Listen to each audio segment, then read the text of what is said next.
Hey, what's up? This is Antonio. Welcome back to my channel, Who's Ready for some Fighting Words.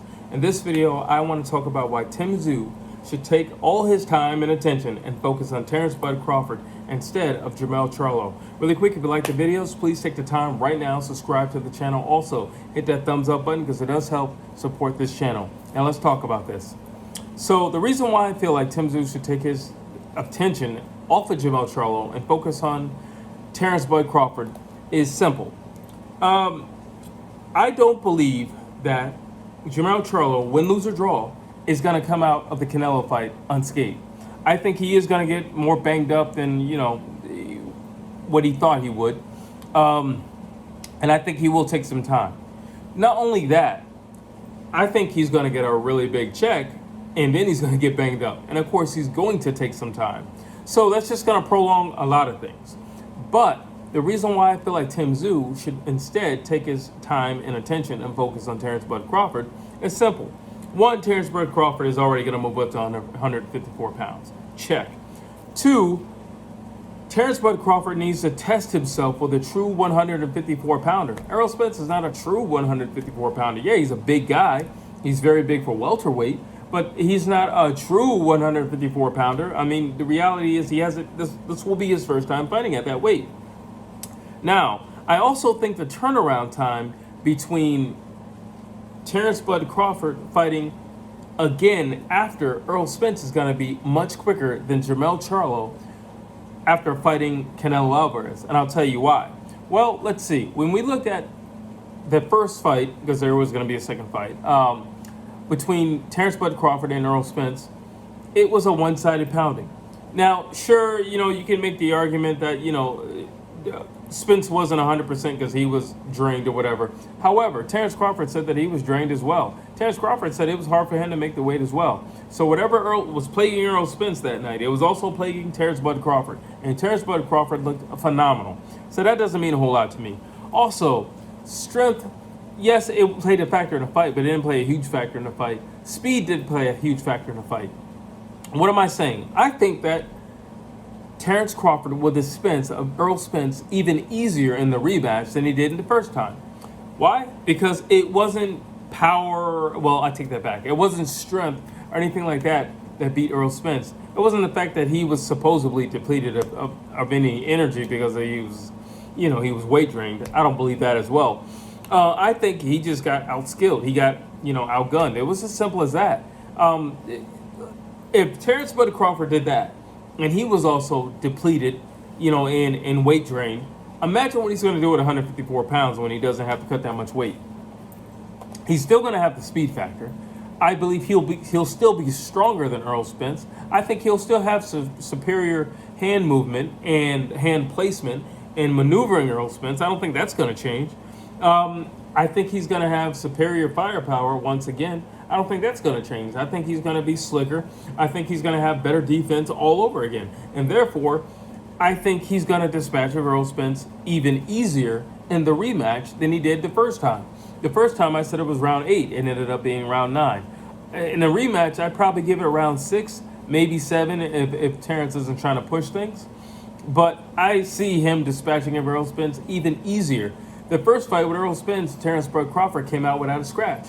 So again, the turnaround time is based upon his opponent, not based on him. He wasn't hurt after the fight. His defense was perfect, and his defense was, as Mike Tyson said, impregnable. So there you go. That's the reason why I feel like the turnaround time with Terence Crawford is going to be a lot faster than Charlo. Keep in mind, Charlo is going to get a huge check, and he's going to be really sore and banged up after that fight. And the way I'm configuring that fight, I'm assuming there's probably going to be a rematch clause in that fight as well. You see how Canelo Alvarez is. If there's an assumption that you beat him, he wants a rematch. You look at the Triple G fight. You look at the Bivol fight. You look at the Floyd Mayweather fight. He tried to get that in a rematch. So he's not the type of guy who's going to take a loss and let it go. He's just not that type of guy. So let's say that either Charlo puts on the performance of all performances and beats Canelo Alvarez, there's going to be a turnaround in terms of there's going to be a rematch.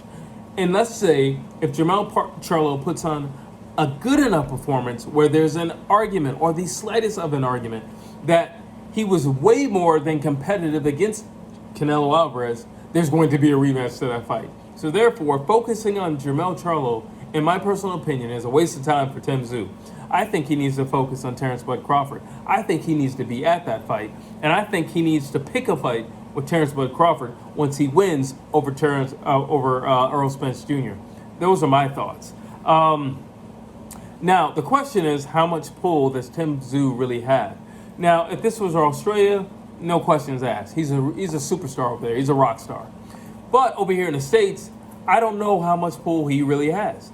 And I think this would be a great test to see how much pull he really has. He does have a solid argument. He's going to say, hey, I'm the rightful guy that you need to be looking at. Why? Because I was next in line for that fight with Jermell Charlo, not you. Simple as that. So therefore, if you want to get to Jermell Charlo, you first have to go through me. That's a legitimate claim. That's a legitimate argument. Now, it's based upon how Bud takes that argument and takes that claim. Now, like I said, win, lose, or draw, Jermell Charlo will have to do a rematch if he gets within a fraction of anyone in that arena saying, I felt like he kind of won that fight. He's going to do a rematch. Canelo does not like that type of talk. He's going to get a rematch. If he beats Canelo, he's going to get a rematch. Focusing on Jermell Charlo at this time for either guy is not the safest play in the world. Now, the turnaround time, and I know what you're all going to say, well, Tim Tszyu has an opponent lined up. That's true. He does. Put this guy on hold. Put this guy on ice for a little bit. Okay? I personally feel like he can put this guy on ice. The Terence Crawford fight is a much bigger fight. Politically speaking, it's a much bigger fight. Globally speaking, it's a much bigger fight. Like in every way, shape, and form, it's a much bigger fight. If Tim Tszyu wants to put himself sky high on the map, if he wants to make his name known all over the four corners of the earth, simple. You take on Terence Bud Crawford. Terence Bud Crawford is on cloud 9 right now by what he did to Earl Spence in that first fight. If you can beat Terence Crawford, oh, you're saying something. And now you won't have to worry about anything else because we were already clamoring for you to fight Jermell Charlo before.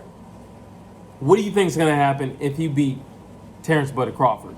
Oh, there's going to be a riot in the streets if Tim Tszyu does not get the fight with Jermell Charlo. Win, lose, or draw with Canelo. Because it doesn't really matter if he wins or loses with Canelo. He's still the champ at 154 pounds. It doesn't matter. And he's coming back down. He's already said that he's coming back down. And the reality is, he's not going to stay up there. What is he going to do up there? He's not going to do anything. He's not going to make a play for anything. He's not going to make a run for anything. He's going to be the king. He's going to get, let's just say Jermell Charlo wins. He's going to be the king and he's going to get crowned. He's going to run right back down to 154 pounds because he's not going to take on the monsters that is at that weight. Simple as that. So I'm not really worried about that. He will come down eventually. It's just we don't know when. That's that. But in the meantime, Tim Tszyu can ride high on the fact that he could take on Terence Bud Crawford. And let's be honest, you know, with Tim Tszyu taking on American fighters, he's gaining so much more experience and he's learning a lot more styles in terms of facing. But if he beats Terence Bud Crawford, you are the elite of the elite. It's as simple as that. It's really as simple as that. You're in the stratosphere with the Floyd Mayweathers. You're in the stratosphere with the Alexander Usyks. That's where you're at. You're the elite of the elite. So it does matter. And if he can get his hands on Terence Bud Crawford, he's going to make history. He's going to make history. You see the way Terence Bud Crawford is riding this wave right now after beating Earl Spence.